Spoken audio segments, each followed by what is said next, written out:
Bonjour à toutes et à tous. Bienvenue sur le podcast du Stade Landernais Carglaise, le club de la colline de Landerneau, fondé en 1975 par René Bourris, Jo Marc et Charles Sturm, passe le cap du demi-siècle.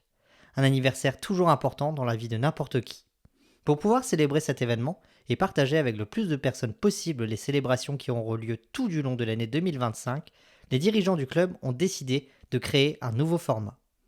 Au cours de l'année 2024, le responsable de la communication du club a rencontré et interrogé les personnes qui ont fait vivre le club, qui le font vivre actuellement ou qui l'ont côtoyé de près ou de loin sans pour autant y être licencié ou même y avoir joué.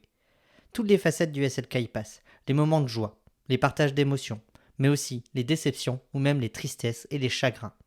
Le Stade Landernais Carglaise est une famille et ce podcast est l'occasion de le prouver en donnant la parole aux acteurs de cette histoire. Bonjour Yannick, comment vas-tu ? Très bien, bonjour Seb, ça va extrêmement bien, il fait beau, donc ça va très bien. Ok, alors est-ce que tu peux te présenter s'il te plaît ? Je suis Yannick Brodier, je suis l'entraîneur principal du Stade Landernais Carglaise. Voilà, je suis marié, 4 enfants, j'ai 44 ans, voilà. Très bien, alors on va parler un petit peu de foot, du Stade Landernais, et avant de commencer quand même, on va apprendre à te connaître. Première question, c'est quel est ton parcours toi dans le monde du football ? Alors mon parcours est assez traditionnel, j'ai un niveau national en jeune, n'ayant pas percé pour rentrer en centre de formation parce que trop petit, gardien trop petit, donc du coup je ne perce pas. J'ai intégré du senior niveau PH et puis j'ai arrêté parce que j'ai changé de région, je suis venu en Bretagne, je suis entré en fac de sport, j'ai arrêté 6 ans et puis je me suis remis à aimer le foot, donc du coup... en fait, je suis revenu en Bretagne, j'ai arrêté parce que je suis engagé dans la marine. Et au bout de 6 ans de marine, je dis, je me suis stabilisé, donc du coup, je vais reprendre le foot. Je me suis donné un an, ça n'a pas marché, et puis je suis parti dans le coaching avec un ancien pro au Landerneau FC, Bruno Pavois, et ça s'est extrêmement bien passé, il m'a poussé à passer mes diplômes. Et puis de fil en aiguille, je suis arrivé jusqu'à mon brevet d'état d'entraîneur de football, et puis voilà, j'ai un niveau national, je peux monter jusqu'au niveau national pour entraîner les gardiens.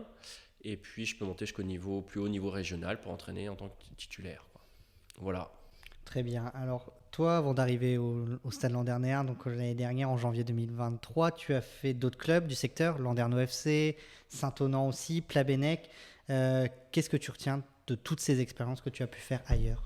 Alors, je retiens de très bons souvenirs sur tous les clubs dans lesquels je suis passé, parce que l'accueil a été formidable.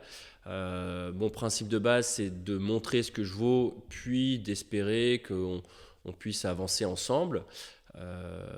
Avec Landerneau, c'est mon club formateur, donc je garde de très bonnes relations. Plabennec, j'ai essayé d'intégrer le groupe national pour pouvoir être adjoint et entraîner notamment les gardiens.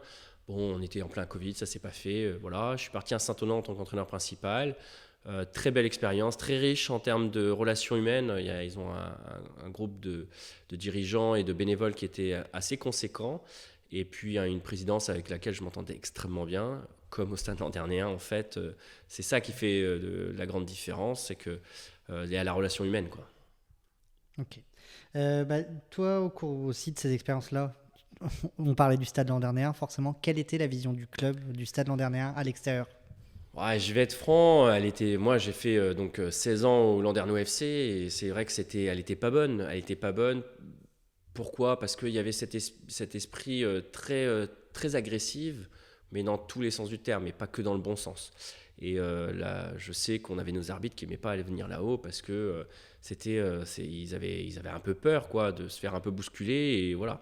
Et c'était le Stade Landernais était vu pour ça. C'était assez agressif, mais pas violent, mais agressif, quoi. Et autant sur le positif, donc sur le ballon, que en termes de vocabulaire et de provocation, quoi. Voilà, Okay. ça c'était l'image. Oui, c'est une image qui est restée longtemps. Et avec ces expériences-là, et maintenant que tu es au Stade Landernais, quelles sont les différences que toi tu as notées, par exemple dans l'organisation, même dans la gestion des joueurs, tout ça ? Ça doit être différent aussi, il y a quelque chose d'autre ? Alors en fait, quand Sandra et son fils Jimmy sont venus me solliciter après mon éviction à Saint-Onant, je me suis laissé un peu de temps pour réfléchir parce que venir au Stade Landernais, on avait déjà discuté l'année d'avant, c'était compliqué. Il y avait cette image qui collait encore un peu au Stade Landernéen. Mais quand je suis venu voir les matchs, je me suis donné du temps, je suis venu voir des matchs, je suis venu voir l'ambiance. J'ai été plus que surpris positivement, ravi de voir cet engouement positif, cette agressivité positive, et ça c'est très important, et qui correspond à mon état d'esprit. Et donc en fait, je me suis dit, bon bah oui, peut-être que ça a évolué. Et la demi-saison que j'ai passée avec le Stade pour le maintien, qui s'est soldée par un maintien, donc tant mieux, a été convaincante au possible. L'image avait changé. Alors, on va en parler directement. Je ne sais pas si tu poseras la question après, mais on va en parler directement. On vient de faire le tournoi de Dirinon là avec nos jeunes U11. Je n'ai pas arrêté de serrer des mains.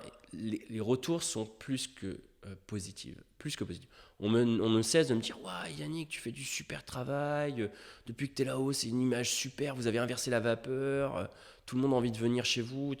Bon, déjà, je calme tout le monde en disant, oui, je suis là au bon endroit, au bon moment, parce que je n'ai absolument rien fait, à part effectivement peut-être mettre un peu de rigueur dans les entraînements et dans les abords du match.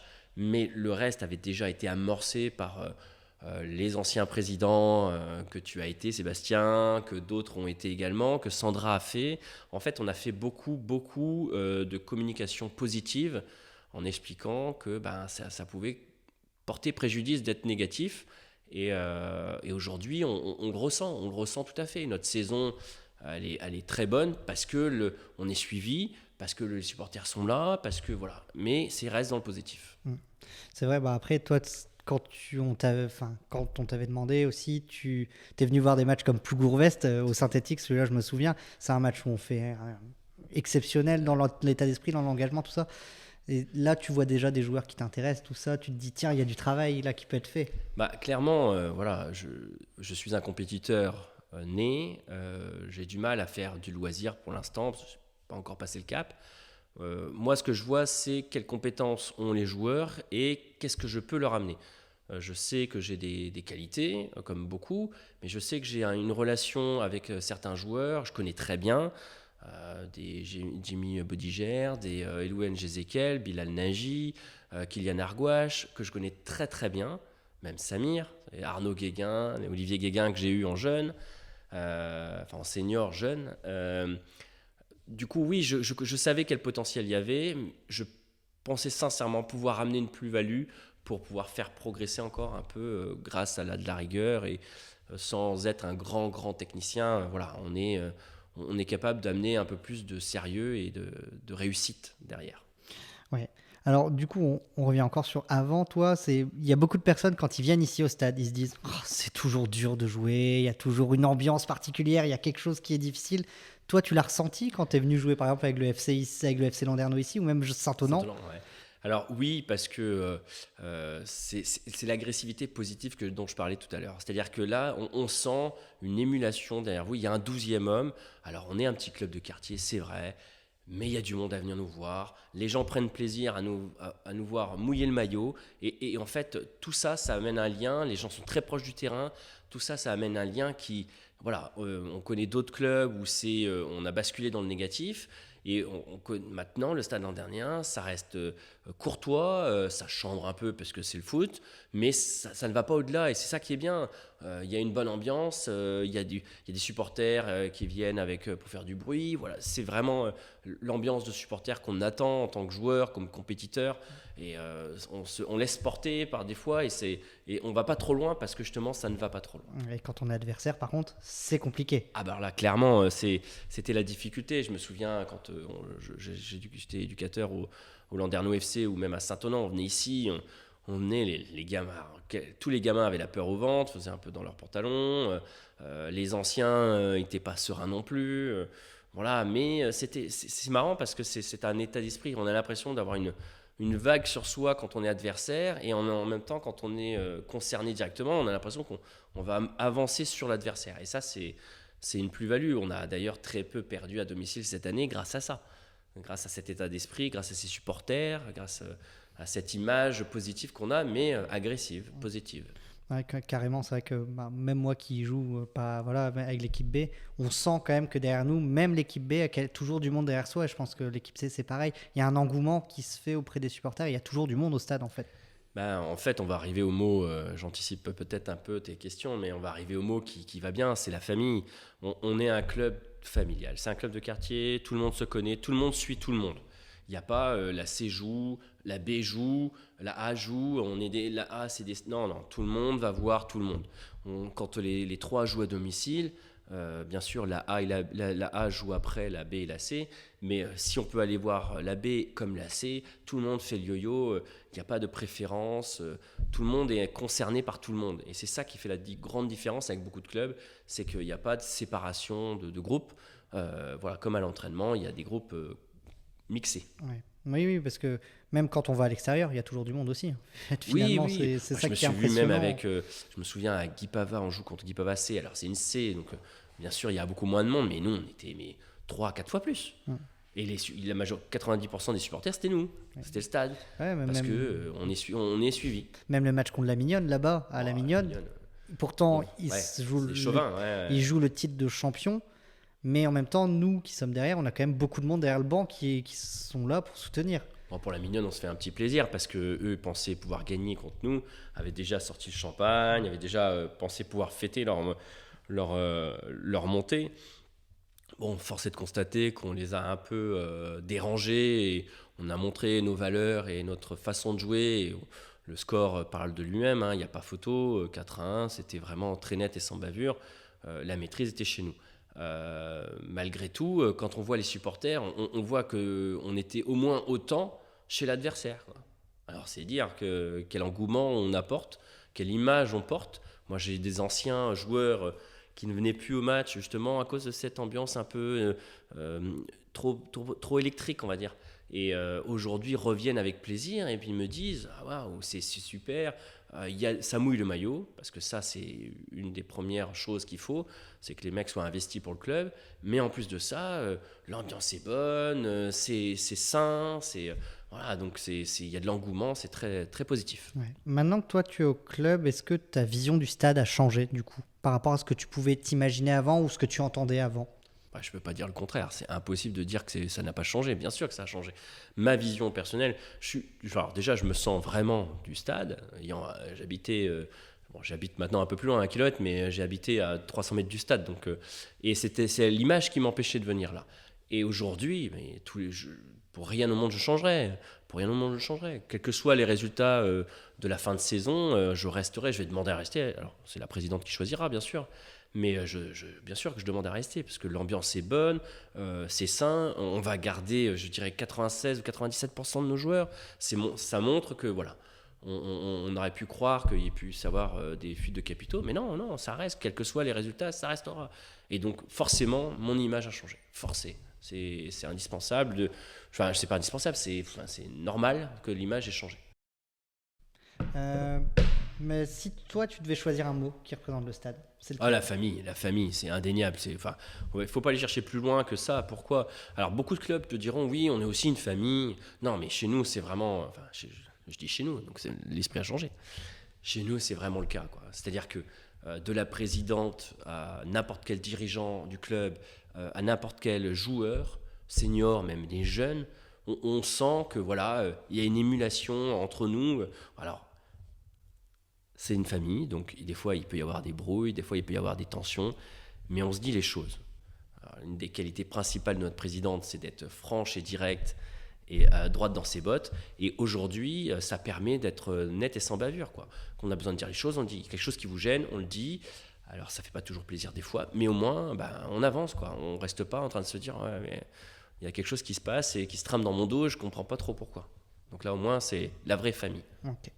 Du coup, pour toi, la famille, c'est la valeur qui représente le club ici? Oui, indéniablement. C'est la franchise. Alors, c'est les valeurs qu'on a dans la famille, enfin, que moi j'ai dans ma famille. Donc, c'est pour ça que je me sens bien aussi ici. C'est parce que ça représente les valeurs de ma famille. Ma famille avec mes 4 enfants, mon épouse et mes 4 enfants. C'est-à-dire que on a besoin, quand on a besoin de dire les choses, on dit les choses. Quand on a besoin de fêter ensemble, on fête ensemble. Quand on a besoin d'avancer, de monter des projets, on les monte ensemble. On participe à toutes les animations ou 90% des animations parce que c'est ça la famille. On compte les uns sur les autres. Nul n'est indispensable. Donc il n'y a pas une personne qui fait tout. C'est tout le monde participe. comme dans ma famille et comme dans, je pense, l'image des familles qu'on a aujourd'hui. Très bien. Le club aussi, quand même, on peut dire il a énormément évolué au cours de ces dernières années. Pour toi, qu'est-ce qui a permis ce changement et qu'est-ce qui est peut-être le point de départ de ce changement, de cette vision qu'on a aussi du club? C'est assez complexe parce que il y a des générations qui s'en vont. Alors, est-ce que c'est lié à ces générations-là? Est-ce que c'est une obligation parce que le club commençait à s'effondrer sur lui-même avec cette image-là et que personne voulait trop venir? Et on a dû sortir un peu de notre zone de confort, je pense, en se disant il faut qu'on change quelque chose pour amener. Voilà, qu'est-ce qui était le principal problème du Stade Landernéen? C'était son image négative, d'agressivité négative, je dirais. Il fallait changer ça, et je pense que c'est ça qui a fait que le processus qui a été entamé depuis, je dirais, 5-6 ans, 5-6 ans a fait qu'aujourd'hui, on voit les résultats. Ça n'a pas été, je pense, quelque chose de très simple à mettre en place. Il a fallu modifier l'image, corriger tout de suite les comportements négatifs pour pouvoir espérer à terme modifier l'image. Ce que vous avez réussi, ce qu'on met en place aujourd'hui, qu'on poursuit aujourd'hui, c'est une continuité de ce qui a été mis en place il y a 4-5 ans, 6 ans, je ne sais pas, je ne pourrais pas te dire. Ouais, c'est ça à peu près depuis une dizaine d'années, c'est comme ça. Et puis là, l'exemple moi qui me vient en tête cette année, c'est la pose des panneaux, par exemple, sur le supporter, sur la charte du supporter, la charte du joueur dirigeant. Enfin, tout ça aussi joue forcément. Indéniablement, en fait, ça permet de montrer, quand on a discuté de ce projet-là, de monter la charte du supporter et la charte du joueur et des dirigeants. Alors, beaucoup de clubs ont cette charte de dirigeant, une charte commune du dirigeant et d'entraîneur et de joueurs. Mais nous, on a voulu aller un peu plus loin avec la charte du supporter. Ça nous a causé des dommages les années précédentes. Là, au moins, on se disait, voilà, il faut quelque chose de marquant, qu'on communique dessus, qu'on le voit bien. Donc, on l'a mis dans la zone d'entrée, que les supporters soient concernés. On fait des rappels aussi au niveau communication pour mettre le là très vite lorsqu'on voit qu'il peut y avoir un débordement. Et aujourd'hui, beaucoup de clubs ne le savent pas, mais on est responsable de nos supporters. Ce qui n'était pas mis en application il y a quelques années auparavant. Comme toi, j'ai fait quelques années sur les bords de terrain. On voyait des comportements assez négatifs. Aujourd'hui, on est responsable de ses supporters, qu'on soit à l'extérieur ou à domicile. Et donc, du coup, aujourd'hui, il faut que la communication se fasse dans ce sens-là. Et c'était le but de ces panneaux, de ces chartres-là, c'était de communiquer en disant, voilà, on est responsable, vous êtes responsable, on n'hésitera pas à vous sortir des terrains si jamais ça ne se passe pas bien. On est obligé de faire la police des terrains, ce qui est la logique aussi. Voilà, on est responsable de nos supporters. Pour toi, quelles sont les forces de ce club ? Alors, la principale, la famille, le fait que ce soit un petit club, en fait, tout le monde connaît tout le monde, il y a une bonne émulation, je dirais une chose très positive. On a de la qualité dans les personnes. Notre responsable de communication est plus que très bon. Pour avoir fait beaucoup de clubs, je peux te garantir que tu es très bon, Seb. Non, c'est pas une question de te mettre en avant, c'est vraiment la réalité. Quand on a une communication qui est bonne sur l'extérieur, tout le monde vient te le dire. Tout le monde le voit, tout le monde suit, tout le monde dit les nouvelles pages, c'est à jour, le club est vivant. Bah ouais, parce qu'on le voit de l'extérieur, non pas par que les résultats, mais par la vie du club, les animations qui sont mises en place. Donc ça, la présidente, elle a un groupe d'animation qui est génialissime. Dès qu'on fait une moindre animation, tout le monde participe. C'est ça qui permet d'être au niveau où on est aujourd'hui. C'est la communication, la vision, l'image. Et bon, après, parlons du sportif, c'est aussi qu'on a de la qualité aujourd'hui. C'est indéniable que, même si malheureusement on ne monte pas, on avait les moyens techniques, tactiques, de nombre de joueurs, de qualité de joueurs. On avait toutes les compétences dans nos mains. Si on ne monte pas, ce sera de notre propre faute, ce ne sera pas lié à des erreurs quelconques d'autres clubs, ce sera de notre faute. Donc on a ça qui est bien. Si on arrive aujourd'hui à faire quelque chose de bien et qu'on se projette sur plusieurs années, c'est tout simplement parce qu'on a autant dans le sportif que dans la vie du club. Ouais, on sent de toute façon, c'est vrai que le Stade Landernéen à Cargray, c'est quasiment une des seules associations encore qui existent. Et c'est vrai que le lien social se fait aussi par nous, finalement.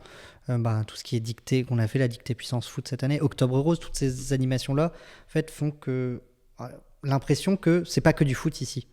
Non, alors effectivement, tu me fais penser à ce que dirait un emblème du club, Samir Galoussi, on accepte tout le monde. Nous, alors bien sûr, il y a toujours un peu de compétition, alors il n'y a pas de problème à ce qu'on fasse tous de la compétition, mais il y a surtout aussi le fait qu'on accueille tout le monde. Il n'y a pas, nous je sais qu'on a des personnes en situation de handicap avec le groupe senior qui viennent s'entraîner, ça ne pose aucun problème à aucun des joueurs, on s'adapte à lui et voilà, lui il prend du plaisir, il a même envie de progresser, donc du coup il y a une émulation. Chez les jeunes c'est le cas, quand on voit nos U15 qui au départ, il y en avait au moins, je dirais une bonne dizaine sur les 15-20 qu'on a, qui n'avaient jamais joué au foot et qui aujourd'hui se sentent pousser des ailes et veulent travailler, veulent progresser, et ben, bien sûr avec le bon coach aussi, et les bons entraîneurs. Mais voilà, on a ça, cette image-là d'association, de quartier où tout le monde peut venir. Dès qu'on fait une animation, je me souviens, un dernier tournoi de pétanque, un monsieur, un ancien, qui vient et me dit je viens tout seul parce que je viens d'emménager dans le quartier. J'ai vu qu'il y avait un tournoi de pétanque, je viens voir si je peux participer. Voilà ce que c'est la famille, voilà ce que c'est le stade Landerneau Kergries. C'est ça, on accueille tout le monde peut venir, c'est très ouvert. Ouais, cette ouverture sur le quartier est importante. Je pense qu'on a fait le nettoyage de quartier aussi. C'est vrai que c'est beaucoup de choses qui n'étaient pas faites auparavant et qui sont mises en avant actuellement aussi parce que on est une des rares associations du quartier. Aussi. Alors, c'est ce que j'allais dire, on est moteur dans le quartier pour ça, parce qu'on est une des rares associations et qu'on avance et qu'on est au goût du jour, on a une image très positive, et donc dès qu'on fait des actions pour le quartier, parce qu'il n'y a pas que pour le club, c'est aussi des fois, comme tu disais, le nettoyage du quartier, c'est aussi pour le quartier, c'est tout simplement, ça marche extrêmement bien parce que justement on a cette image-là très positive et que tout le monde nous suit en fait. Après les points forts, il y a aussi quand même des faiblesses pour toi. Quelles sont les faiblesses du club et comment peut-être les gommer ou essayer? La principale, soyons très honnêtes, la principale faiblesse, elle n'est pas au club. Elle est plutôt avec alors, la relation avec la mairie est très bonne, il n'y a rien à dire, heureusement d'ailleurs. Mais c'est vrai qu'on est des fois un peu contraint par nos installations de terrain. Quand on voit que notre terrain d'entraînement doit avoir, je pense, 10 degrés de descente de pente, alors c'est pratique pour faire de la puissance, il n'y a pas de problème, mais c'est pas cool quoi. Et quand on est en hiver, alors heureusement on arrive à prendre des créneaux, soit le terrain 5 synthétique du Landerneau FC, enfin de la mairie, soit du synthétique pur de la mairie.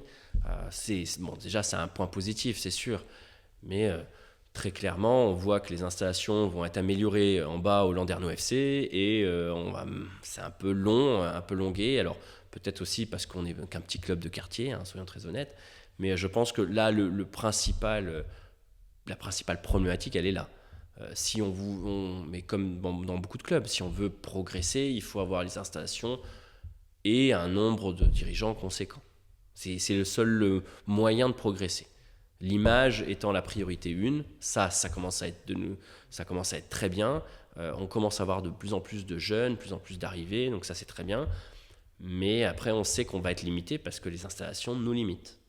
Oui, forcément. On voit de toute façon cette année déjà avec une équipe vétéran, 3 équipes seniors, les U17, les U15, plus après les U13, U11, U9. Enfin, ça fait beaucoup pour 2 terrains.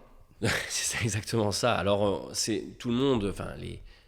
On maîtrise pas tout non plus. Soyons très honnêtes. On n'est pas à la mairie, on ne sait pas les contraintes que la mairie a. Il y a les contraintes budgétaires, le premier jet. Mais c'est vrai que lorsqu'on entend que des modifications se passent pour les installations que le Landerneau FC utilise, qui sont déjà assez pléthores, on pense. C'est vrai qu'on se sent un peu esselé, on se sent un peu dans notre coin là-haut. Quand on voit notre clubhouse qu'on améliore par l'intérieur, parce qu'en fait c'est nous qui boostons ça, parce qu'on ne se laisse pas abattre non plus. ouais, c'est un peu compliqué, hein. Il y a des endroits qui sont dans le clubhouse ou dans la cuisine qui sont un peu limites, qu'on pourrait améliorer, mais bon, après, on n'est pas chez nous, on dépend de la ville. On est locataire, en effet. Exactement. Du coup, ça fait 1 an et demi que tu es au club. Toi, quel moment particulier tu retiens actuellement qu'est-ce qui te marque le plus? Alors, je vais être franc, j'espère que ce sera la montée. Non, pour l'instant, c'est le maintien. Le maintien de mon arrivée, de l'année de mon arrivée, parce que mais alors quand je dis peu de monde y croyait. Alors au sein du club, on savait qu'on avait la capacité, c'était un peu le but de la manœuvre de faire venir aussi, c'est que on savait qu'il y avait les moyens, les compétences étaient là, mais qu'il fallait remettre un peu d'ordre et puis espérer quoi. Mais c'est surtout ce maintien qui, au bout de 4 matchs, avec les points de pénalité qu'on avait, c'était un peu sport. Et au final, on l'acquiert, je crois, 3 matchs avant la fin, ou 2 matchs avant la fin. Ouais, 2 matchs avant la fin, donc on se sauve nous-mêmes, en fait. Et c'est ce qui a créé cette dynamique de cette année. C'est qu'on a créé un groupe pour se sauver. C'est souvent comme ça que ça se passe dans le foot moderne. On est dans la difficulté et on voit qui a envie de sortir, quoi. Qui a envie de se sauver. Et ben là, voilà, on avait un groupe complet qui voulait se sauver. Et donc, du coup, c'est ce qui permet de faire une belle saison cette année. Encore, je dis une coquille, non, on se sauve à l'avant-dernière journée en ville sur le synthétique sur de le synthétique FC, voilà. Exactement. Donc oui. Ah ouais.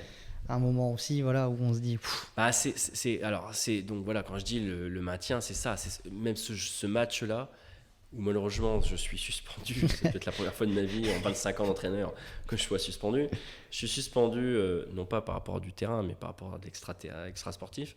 Je suis suspendu, je suis au bord du terrain, tu es sur le banc avec Romain Delbar. Et on fait un match mais d'anthologie en Landerneau FC où, bien entendu, c'était c'est un derby, les deux clubs de Landerneau qui se rencontrent. Et donc le maintien, l'un et l'autre jouant le maintien, c'était extraordinaire. Le coup de génie de faire de notre Arnaud Guéguin qui joue derrière, qu'on fait monter, qui marque 2 buts, qui retombe derrière et puis on n'en parle plus. Voilà, c'est génialissime la gestion. Et quand je parlais de famille, voilà, je suis suspendu, je suis en dehors du terrain, c'est pas moi qui coach, c'est vous. Le coaching est équivalent à ce que je fais. Finalement, vous gérez du main de maître et les résultats sont là. Il faut être réaliste. Ouais, puis là, c'est un match au mental. C'est un match vraiment représentatif du stade. C'est du nouveau stade. Du Pour nouveau moi, stade. C'est exactement ça. Ouais. Parce qu'il y a eu de la tension nerveuse. Il y a eu de la grosse tension nerveuse et on a réussi à rester dans le positif.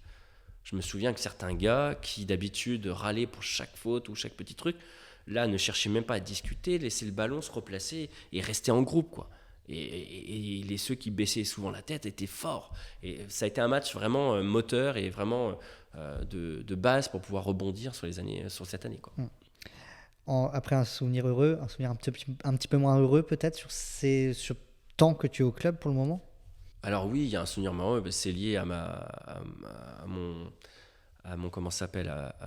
suspension. En fait, on a pris des points de pénalité l'année dernière parce qu'un supporter s'est laissé aller à avoir des propos, on peut dire injurieux envers un arbitre, et l'arbitre a porté le paix et on s'est retrouvé en commission de discipline.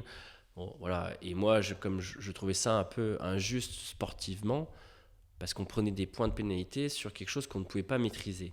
Et c'est là qu'on nous a fait toute une leçon sur oui, vous avez la police des terrains, vous devez maîtriser, mais on envoyait des fois bien, mais 10 fois pire autour des terrains. Et là, comme le Stade Landerneau avait une mauvaise image, comme l'arbitre n'avait pas été dans son meilleur jour, je pense, je ne dirais pas qu'il a été mauvais, il n'était pas dans son meilleur jour, et que derrière il y a eu ça. J'ai trouvé ça tellement dur et tellement injuste. Ouais, j'ai cette image-là, la plus mauvaise image que j'ai, c'est celle-là. C'est finalement de me dire, voilà, on a perdu des points. Bon, ça ne nous a pas enfoncé, puisqu'on a réussi à se maintenir. Mais j'ai trouvé ça vraiment dur, vraiment très dur.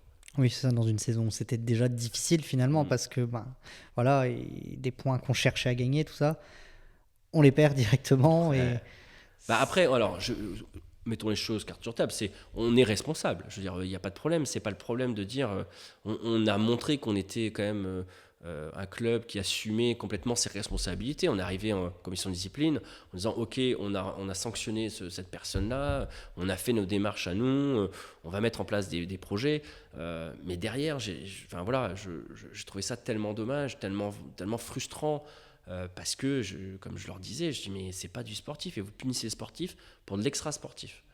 Et donc c'est vrai que je suis resté un peu chafouin. Bon, ça m'a coûté 2 matchs. Bon, voilà, c'est comme ça, c'est le jeu. Mais ouais, c'était pas bien parce que en fait, finalement, ça nous enfonçait. On avait la sensation qu'on voulait enfoncer le Stade l'an dernier. On avait la sensation que voilà, on payait un peu les années passées. Alors, ils ne le diront pas, ils ne le diront jamais, on ne le saura jamais. Mais on avait cette sensation-là. Nous, on avait l'impression que on nous appuyait la tête sous l'eau pour nous dire ah, c'est pas grave, vous allez descendre, c'est bien, vous allez fermer. Et il y aura ce qu'il y aura après. Ouais. Maintenant, on va personnaliser un petit peu quand même, personnifier. Pour toi, le Stade Landernéen, une personnalité que tu penses directement quand on te dit Stade Landernéen, qui ça serait? J'en ai 2-3. C'est compliqué. Vas-y. Sincèrement, c'est compliqué parce que. Mais ça fait pas moins longtemps, donc je suis pas le mieux placé pour parler de ça. J'ai eu une relation avec Laurent Bourris qui était vraiment très directe, très franche, très nette. Il y a pas de. J'ai jamais eu de besoin de prendre des pincettes et je trouve que je l'ai pas connu assez longtemps, pas assez bien. J'étais vraiment touché par sa disparition et c'était vraiment dur. Ce qui est bien, on voit qu'on est une famille parce que 1 an après, on en parle encore. On a nos bandeaux, nos brassards tous les dimanches dès qu'on joue. Dès qu'on est là, il y a des photos de lui. Voilà, on y pense, on y pense. Après, il y a la présidente qui est un emblème du club aujourd'hui, qui représente bien la famille, la mère de famille, la madre, et qui tient de main de maître tout son petit monde. Et puis un joueur emblématique, Samir Galoussi, qui reste pour moi un des derniers emblèmes, je dirais, du Stade Landernéen d'il y a quelques années, mais qui est dans l'extra positif, puisque on a le même âge, on est de la même génération, et il joue encore, pas moi. Et donc du coup, ça montre toute l'importance du joueur et tout l'état d'esprit du joueur. Justement, j'allais venir aux joueurs. Pour toi, c'est Samir. Est-ce que tu en as d'autres comme ça qui te reviennent en tête en te disant tiens, Sébastien Lozac. Non, quand même pas. Non, alors après, les joueurs emblématiques, oui, on a la famille Guéguin. Je ne vais pas dissocier les deux frères parce que l'un et l'autre ont fait de nombreuses années sur le stade. Arnaud un peu plus puisqu'il n'a jamais bougé du stade. Donc c'est ce qui est fort. Ouais, Samir Galoussi, Chem Majetti, qui sont des purs produits du club et qui représentent toute cette mentalité qu'on recherche comme entraîneur. C'est-à-dire que les patrons sur le terrain, ils n'ont pas peur de dire ce qu'ils ont envie de dire et tout le monde entend ce qui est dit. Ça passe pas dans une oreille puis ça passe à l'autre, quoi. On entend les patrons et on écoute les patrons. Pour toi, si tu devais dire allez, un derby, ce serait quoi? Landerneau FC, le Stade Landernéen? Ou alors il y a d'autres matchs qui te font dire tiens, derby, c'est le Stade Landernéen contre... Le Landerneau FC reste quand même l'emblème phare des derbies, mais le Saint-Divi, c'est pas mal non plus, je trouve. Saint-Divi, après, c'est cette image-là de l'ancien Saint-Divi qui commence un peu à péricliter maintenant, mais c'est cette image-là un peu, je vais faire le chauvin, mais un peu négative de Saint-Divi contre nous, et donc du coup, on aime bien aller jouer contre Saint-Divi pour pouvoir gagner contre Saint-Divi parce qu'ils sont assez chambreurs et je trouve que voilà, au moins ça remet les choses à leur place, donc c'est très bien. Maintenant, on arrive bientôt aux 50 ans du club. Pour toi, comment vois-tu l'avenir du club? Qu'est-ce que tu penses qui est possible pour le club et qu'est-ce qui est souhaitable pour le club aussi?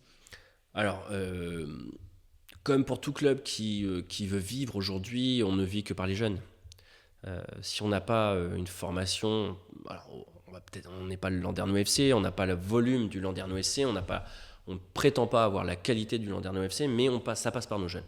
La formation de nos jeunes, du plus petit, comme tu as pu faire toi cette année avec les U6, U7, U8, U9, en fait c'est d'avoir au moins un groupe dans chaque catégorie. Ça c'est l'idéal, parce que même en U15, U14, U15 et U16, U17, d'avoir à ce groupe-là, U18 reste toujours un peu problématique parce que c'est vraiment générationnel, mais donc ça c'est moins gênant. Par contre, il faut avoir une équipe dans chaque, quoi. Ça permet c'est ça qui fait vivre finalement le club, hein. C'est pas les seniors c'est la vitrine, mais on en parle du club. Mais ce qui fait vivre le club, ce sont les jeunes. Donc si on a ces jeunes-là, si on arrive à pérenniser Ceux-là, on arrive cette année à, si je dis pas de bêtises, 230. Oui, c'est ça, 230 licenciés. Un petit record. Mais combien de jeunes quoi? C'est au moins la moitié. Moi, je dirais un peu plus, même peut-être que la moitié, les 3/5, je dirais, un truc comme ça. Mais voilà, il faut pérenniser ça. Une fois que ça c'est pérennisé, bien sûr, si notre première accède à la Ligue, ça restera un moteur, un poumon du club. Le premier niveau de Ligue, il ne faut pas aller chercher plus haut. Je pense que il n'y a pas de nécessité à aller chercher trop haut. Rester dans ce groupe R3 qui me semble tout à fait accessible. On a la qualité, on a la génération de joueurs, on a d'autres générations qui vont arriver dans les années à venir. Et puis l'image du club étant très positive, si on arrive à continuer avec cette image-là, ça peut pérenniser justement l'arrivée de joueurs des alentours, du Landerneau FC, des petits clubs alentours qui ont des temps forts et des temps faibles, hein, comme tout petit club. Mais là, voilà, nous, il faut se stabiliser, il faut passer par les jeunes. Reconnaissons à la Mignonne, par exemple. Ils ont compris depuis quelques années, ils accèdent à la R3. Alors c'est peut-être un peu tôt à mon sens, mais ils me feront peut-être mentir. Mais je pense que c'est un peu tôt. Par contre, ils ont fait monter leurs jeunes d'abord, et c'est tout à leur honneur, et ça il faut le reconnaître. Voilà, c'est le seul moyen qu'on ait aujourd'hui de pouvoir améliorer, je dirais, le stade landernéen, c'est de pérenniser nos jeunes, d'essayer de former nos éducateurs. Ça aussi, c'est un peu important parce qu'on s'aperçoit que avoir des bénévoles, des gens qui sont de très très bonne volonté mais qui n'ont pas de maîtrise technique, bon, c'est très bien jusqu'à un certain temps. Il faut aller, pas besoin d'avoir de grosses formations, hein, ça se limite assez rapidement, mais surtout qu'aujourd'hui le district fait des formations beaucoup par module, donc c'est pas trop mal. Mais il faut envoyer des gens se former, des jeunes joueurs d'ailleurs, hein. Comme on a cette année, on doit avoir 5 ou 6 joueurs qui sont éducateurs, si je compte bien Corentin, Jimmy, Elouane, Arnaud, Flo Postek, Tidiane aussi. Tidiane, 7, voilà. Et ça c'est un poumon du club, hein. Quand les joueurs de l'équipe A, B, C participent à l'encadrement des jeunes, voilà, vous avez gagné. Après, pour les faire gagner encore plus, hein, il faut les former, c'est vrai. Très bien. J'ai oublié cette question, là je me demandais, toi, ton accueil dans la famille du stade, c'est comment? C'était bien? Alors oui, c'était très bien. Bon, après c'était facilité, comme on en a parlé en fait un petit peu, c'était très facilité parce que je connaissais très bien Sandra. Alors pourquoi? Parce que mes enfants étaient à Kergrez et à l'école, et les siens aussi. J'ai eu Jimmy en formation, j'ai eu Elouane Jezekiel en formation, Kylian Argoche en formation, Bilal Nagy en formation. J'ai croisé d'autres comme Noé Graal, Elouane Asquet. Voilà, donc ça va, je n'arrivais pas en terrain inconnu. Je ne savais pas vers quoi j'allais. Si, je savais très bien. J'ai eu Olivier Guéguin aussi en tant que joueur. Donc non, j'arrivais. J'étais pas totalement serein parce qu'on arrive avec l'image avant et on se dit, même si ça a un peu changé, s'il y a du potentiel, est-ce que je vais être accepté? Oui, je viens du Landerneau FC finalement, j'ai fait 16 ans au Landerneau FC, donc tout le monde le sait. Voilà, donc j'avais un peu peur au début, et puis très rapidement, tout le monde est venu me voir, me dire ouais, c'est super ce que tu fais. Alors, je ne faisais pas beaucoup plus que les autres, mais voilà, j'amène peut-être un peu de rigueur et un petit peu de technique aussi, je pense, mais surtout beaucoup de rigueur, ce qui permet que tout le monde soit sur la même longueur d'onde. En fait.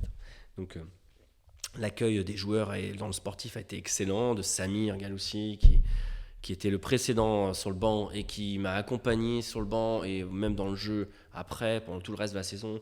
Je ne le remercierai jamais assez pour ça, parce que c'est vraiment un point positif. Et après, dans l'encadrement, donc, vous avez Sandra que je connais bien, et j'ai commencé à apprendre Laurent Bruys, Flo Thomas, toi Sébastien, qu'on se connaissait, je connaissais ta maman via l'APE de Kergrey.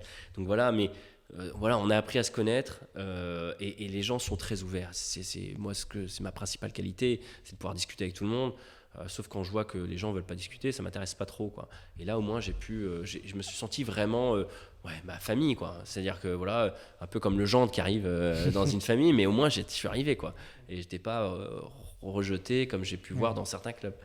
On l'a vu de toute façon sur ces dernières semaines. Moi, ce que je pense, c'est la fin d'arbitrage de Dédé. C'est vrai que ça a été un moment justement qui représente peut-être le plus en fait le SLK, parce que c'est une page qui se tourne avec Dédé et ses 40 ans d'arbitrage. Alors, j'en ai pas parlé dans les personnages emblématiques parce que j'ai eu plus affaire à Laurent pour trésorier du club, donc j'ai eu plus affaire à lui, mais j'étais très touché, j'ai trouvé ça très émouvant de l'accueil qu'on a fait à Dédé pour ses 40 ans de bons et loyaux services. J'ai trouvé ça extrêmement, vraiment touchant. On pensait c'était le beau-frère de Laurent, c'était important pour nous de marquer le coup, de le remercier, et je trouve d'ailleurs que toutes ces années sportivement ne sont pas récompensées au niveau du club, je trouve, parce que 40 ans au sein du même club, ce qui est assez rare aujourd'hui, surtout dans l'arbitrage où on en cherche énormément.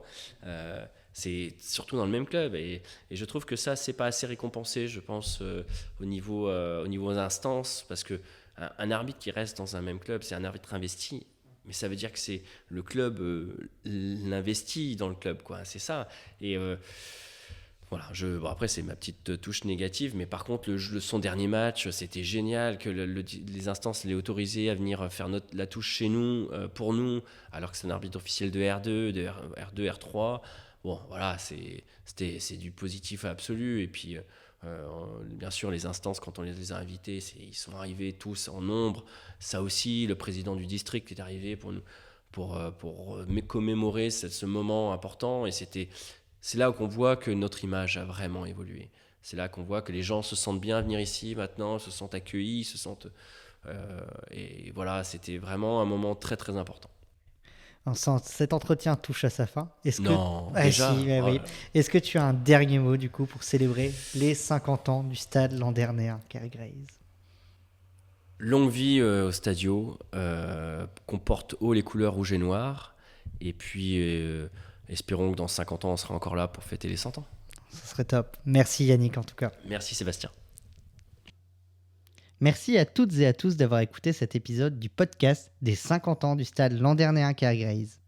N'hésitez pas à suivre le SLK sur ses réseaux sociaux, Facebook, Instagram, X, YouTube, mais aussi sur son site internet. Vous pourrez retrouver très prochainement un nouvel épisode de ce podcast sur internet. Alors restez connectés, mais surtout,